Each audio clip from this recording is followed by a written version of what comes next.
guys. So in today's video, I'm gonna get a perfect fitment on my car. So as you can see, I could go a little bit more lower. I bought a extended control arm from the front to get more camber. Super excited to do this makeover process. But before, I'm gonna get started from the front, and yeah, let's get right there.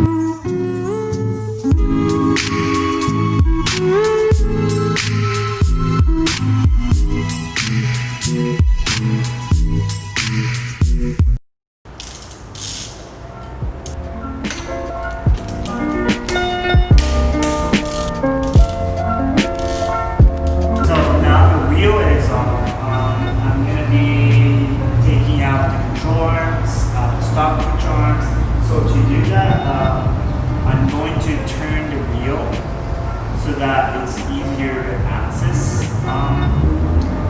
So yeah, that's what I'm gonna do because I rented one of these. So this is called a ball joint separator. You know, you could just hit it with a hammer, but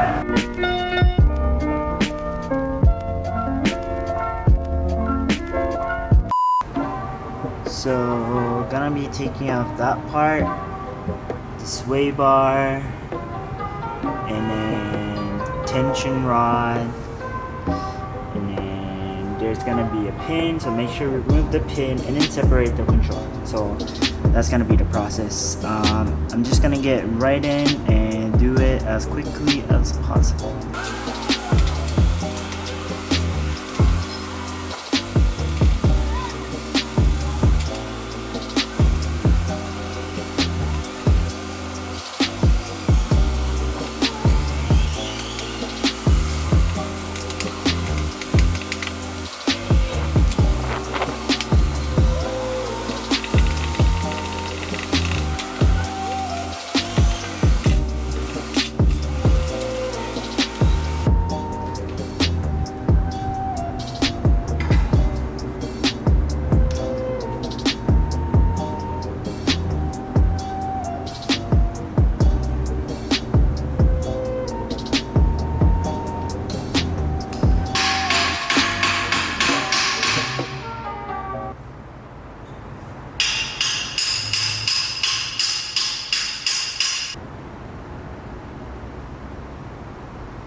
So it has been a few weeks since the last part of the video. Basically, I was trying to source a lower control arm, and I had a little bit of hard time finding the S14 lower control arm, but I finally found it. So yeah, the one on the left is the S14 control arm, and the one on the right is the S13 control arm. So as you can see, the S14 one is slightly longer compared to the S13. So what it will do is it will, you know, pushes out the wheel on the bottom more, so it will create more camber, if that makes sense. So that is the reason why I bought S14s. So, and well, I mean, as you can see, it's kind of rough. You normally wouldn't reuse the same ball joints, so I purchased these ball joints. They're brand new, retailed at $70, which is kind of a lot, but basically you can get cheaper ones on Amazon, I believe, but I bought it from O'Reilly's, so it's kind of expensive. Anyway, so the idea is the S14 ball joint would not fit on the S13 knuckle, so you'll essentially replace the S14 ball joint to S13 ball joint, which will allow control arm to, you know, fit into the S13. Sorry, I'm getting super confused.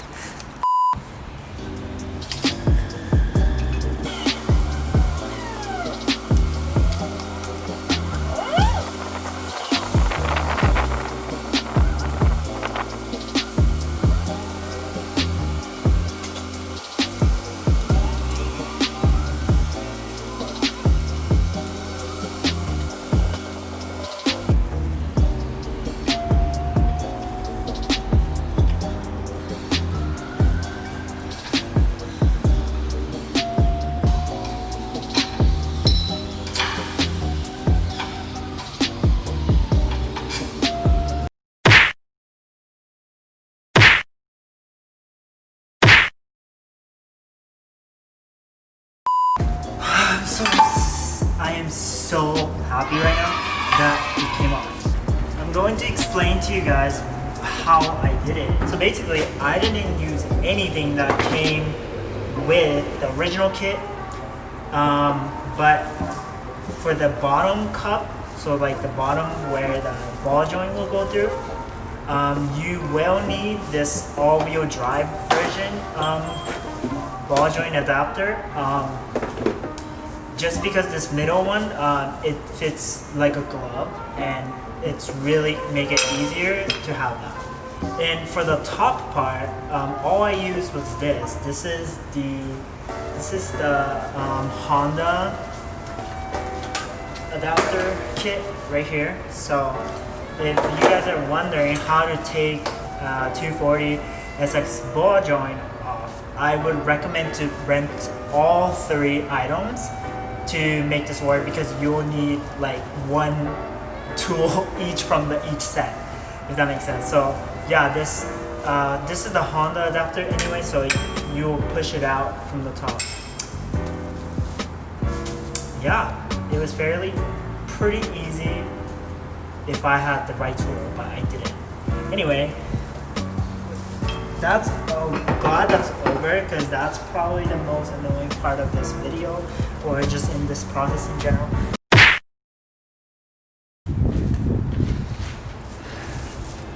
Okay, I'm back, and so I didn't film the part that I was installing the ball joint, but I got it on.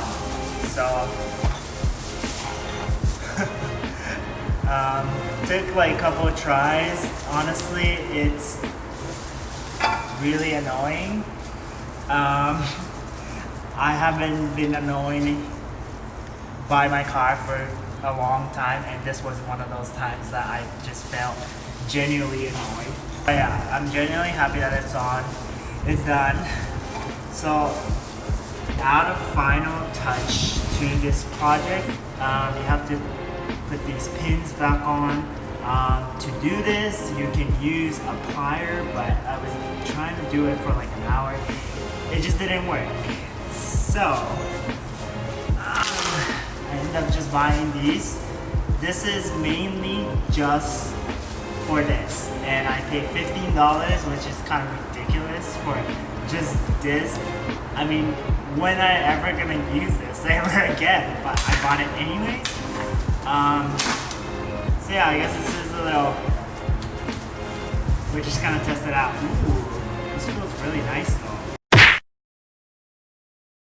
Literally, what the I paid $15 for this, dude. Okay, I'm gonna go return it. Oh my god. Okay. The pin's on. Took me a while.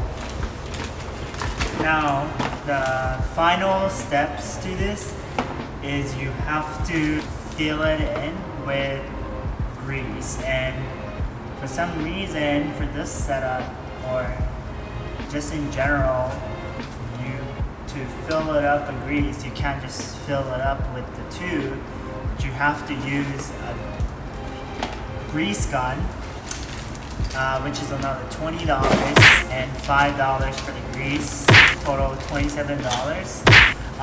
This is the also of the item that I don't know if I will ever gonna use it ever again, but I have to buy it anyways.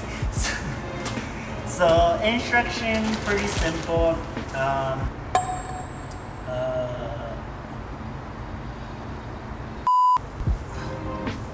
So this is the grease, 14 ounce. You can buy these from Walmart. It's open like this.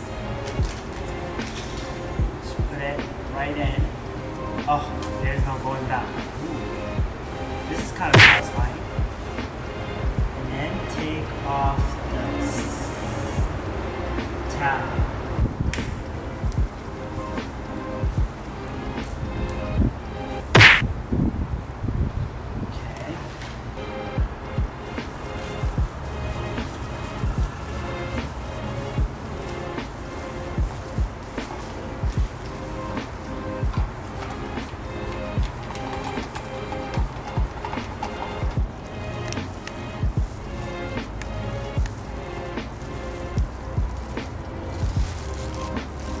from both sides.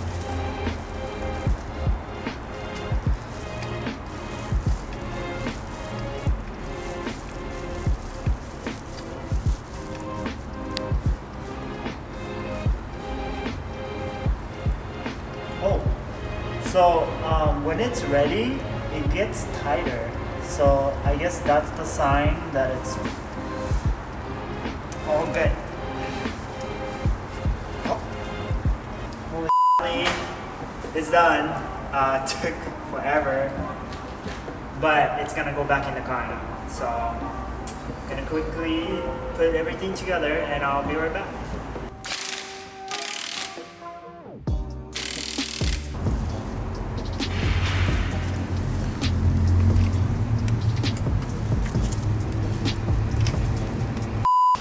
Alright, so it's the next day. I put everything back together, but this is how it looks.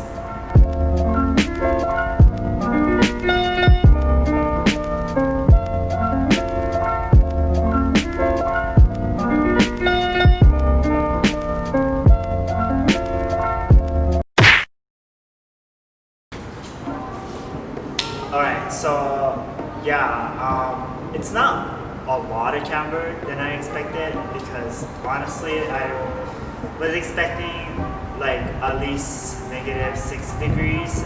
That looks like -4 maybe. It only increased by like -1, I guess. I wish I had more camber than that, but I will try to figure it out. But yeah, if anybody is wondering how S13 would look with the S14 lower controller, this is the video that can probably tell what it would look like at the end.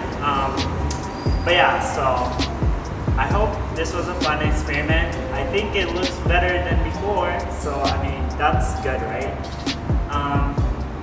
But yeah, when you're doing this, you all obviously need you can't use a stock tie rods. Luckily mine's a circuit sports. It's long enough to reach, so that's a really good part. And you know, you need a lot of things to make this happen in a lot of time. But for the next video, I'm going to do the rear. You guys won't probably see it in this video, but I'm gonna do it right now.